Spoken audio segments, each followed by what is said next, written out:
അർഹമായ ഭൂമി അനുവദിക്കണമെന്നാവശ്യപ്പെട്ട് ബിന്ദു വയലാശ്ശേരിയുടെ നേതൃത്വത്തിൽ ആദിവാസികൾ നടത്തുന്ന പട്ടിണി സമരം തിങ്കളാഴ്ച 300-ാം ദിവസത്തിലേക്ക്. സമരം ശനിയാഴ്ച 298 ദിവസം പിന്നിട്ടു.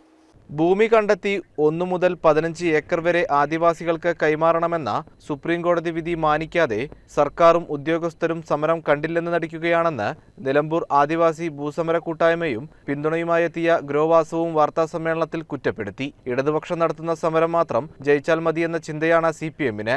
ഭൂമിക്കു വേണ്ടിയുള്ള ആദിവാസികളുടെ സമരം അവസാനിപ്പിക്കാൻ നടപടി വേണമെന്നും ഗ്രോവാസു ആവശ്യപ്പെട്ടു. ഭരിക്കുന്ന പാർട്ടിയുടെ ചട്ടുകങ്ങളായി ഉദ്യോഗസ്ഥർ മാറുന്ന സ്ഥിതിയാണെന്നും പ്രശ്നം പരിഹരിച്ചില്ലെങ്കിൽ സമരം തെരുവിലേക്ക് വ്യാപിപ്പിക്കുമെന്നും ഭൂസമര കൂട്ടായ്മ പറഞ്ഞു. 40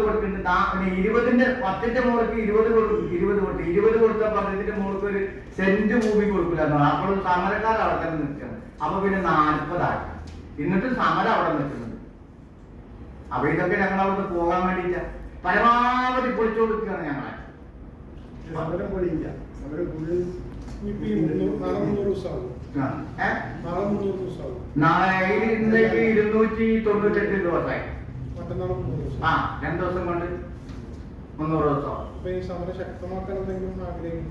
ഞങ്ങളെ കൊണ്ട് കഴിയും പോലെ ഇത് PC ഗിരിദാസ് ഭാരവാഹികളായ Kalidasan Kuriyedath, CR Vijayan, V Raju, V ബാലൻ എന്നിവരും പങ്കെടുത്തു.